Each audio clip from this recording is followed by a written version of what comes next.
welcome back to my channel where we talk about manifestation, spirituality, and all things of that nature.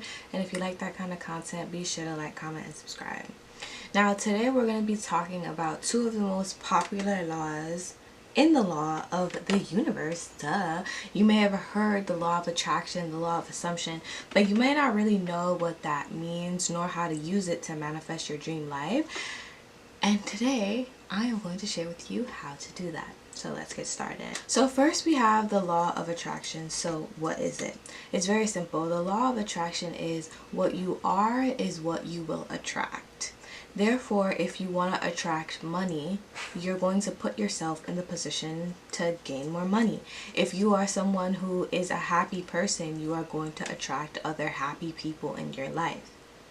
The problem with the law of attraction, though, is sometimes our subconscious, conscious, and our actions act completely differently. Okay, consciously we really want something. Let's say that we are trying to manifest a healthy relationship, right? Let's say that we're trying to manifest a house and all of these things. However, if you grew up in a very toxic environment where people have negative feelings about you, they talk negatively about you, or you grew up in an impoverished environment where money was really hard to come by, or money was just not something that your family was prioritizing, then what happens is when your conscious mind is saying, yeah, I'm ready for this relationship, I'm ready for this home, your subconscious mind is like, well, we're not used to that though. I don't know. Seems unsafe. I'm a little scared. So your subconscious may subconsciously choose bad partners or choose financial decisions that won't lead you to those houses, all right? And your subconscious influences your actions. Okay, so when it comes to the law of attraction, it's really important to understand what your subconscious is used to. What does your subconscious know? What makes your subconscious feel anxious, fear? You wanna know why? Because in your conscious mind, you could be saying that you deserve $1 million, you'll be the first millionaire in your family. You can say all these great things about yourself, but your subconscious mind is like, yeah, nah.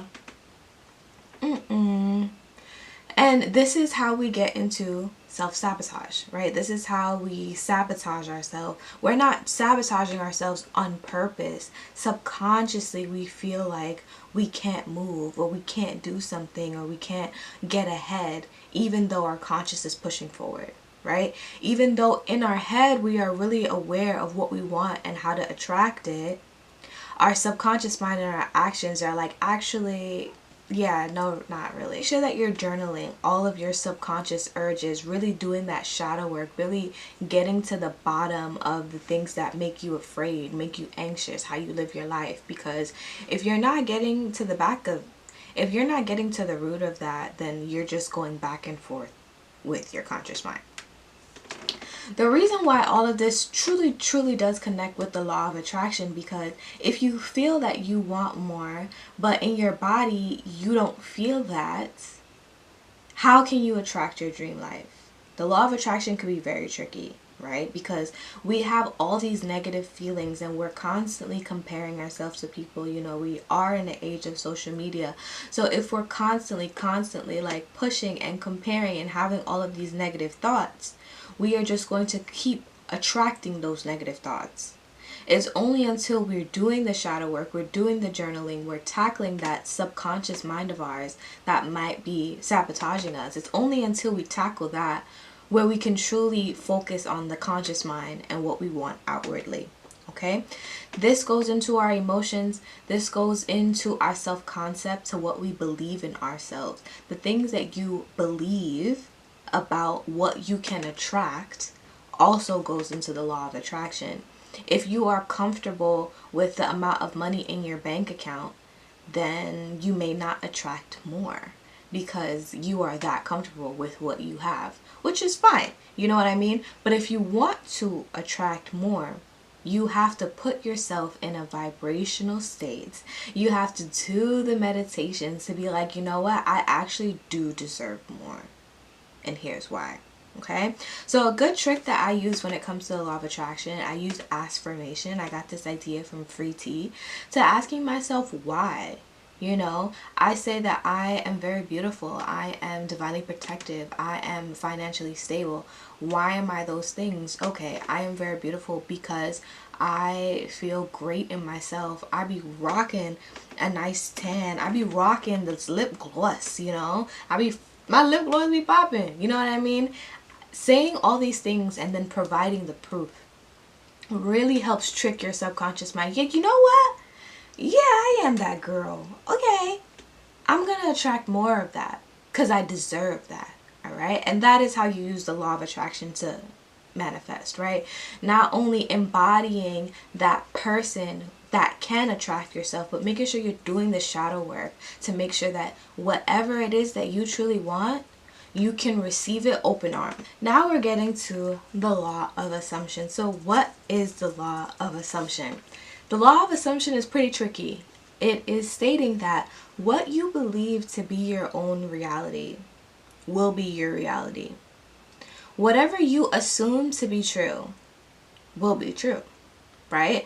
And I think the greatest lesson to be learned about the law of assumption is, even if it's not true, you believe it in your heart to be true.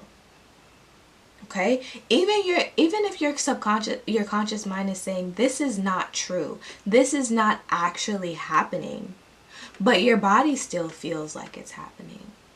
Let's say you have a partner and you're concerned that the partner is cheating. You don't know if the partner is cheating or not, but you're finding, oh, he didn't text me back in a few hours, or there might be pictures on his phone, and then you start feeling anxiety, and then you start sweating, and then you start clamming up because you assume it to be true.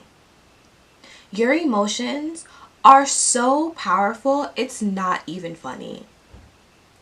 Your emotions are so powerful that even when things are not true, you still feel the reaction. Let's say that you get into a fight with your significant other, and they're not saying that you're dumb or you're useless or you're ugly or you're not, good enough. They're not saying those things, right? That's not what they believe. But because your subconscious mind may have experienced that in the past, it triggers those feelings, and now you feel it in your body to be true. You start to get anxious, you start to sweat, you start to overthink. The law of assumption is really powerful because it ties right back into the law of attraction, but I'm going to get to that towards the end of the video. But what you believe to be true is true, period. That's it.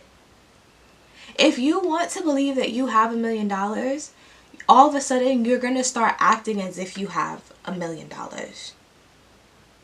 If you think that you are a great person, but subconsciously you feel like you're a bad person, what's going to happen? Your body and your brain has two different realities that it's trying to process. So it's going to constantly go back and forth, right? I did something nice, I'm a good person. I did something bad, I'm a bad person. Why do you have to be a good or a bad person? Why can't you just be a person that sometimes makes mistakes and sometimes does good things?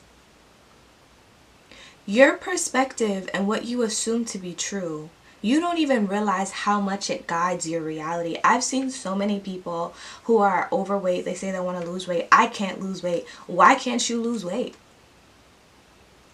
Who told you that you can't lose weight? The doctor didn't tell you that you can't lose weight. Your family definitely didn't tell you that you can't lose weight. And if they did, they're haters. Let's just say that. You know what I mean? No one is telling you that you can or cannot do something. But since you believe it in your reality, that means that you're actually not going to do it. If I think that I can't be on YouTube and be a good YouTuber, I'm actually going to maybe not try as much on my videos, not post as often as I could, but that's not what I'm about to do. I'm trying to help y'all. I'm trying to grow and stuff, you know what I mean? But outside of that, if you believe in your core and your soul that you can't do something, you're not going to be able to do it. That's what you assume to be true. And the way that this all connects is because the law of assumption and the law of attraction work hand in hand. If you feel deep down that you are not worthy and deserving of something, that's what you assume to be your reality. you are not going to be the person who attracts the life that they want. Okay? So the root cause of all of this, if you really want to know how to manifest, to use these tools, subscribe to my channel. But also, remember, what you believe to be true, lie or not, your body and your brain and your perspective will see that to be true. So why don't we shift our narrative every time that you have a negative thought about yourself, or you're saying something wrong or bad, or, you know, just horrible about yourself? Switch the narrative and see how quickly you change how you feel. Sometimes I walk into a work meeting and I'm not feeling confident. I'm like, I'm gonna mess up. Actually, no. I'm gonna do my best. Do you see how different that changes? Now that I assume a different reality, I can attract a different reality. Okay? So if you have any questions, please leave them in the comments. But once again, if you like my video, make sure you like, comment, and subscribe. And I'll see you again next week. Bye.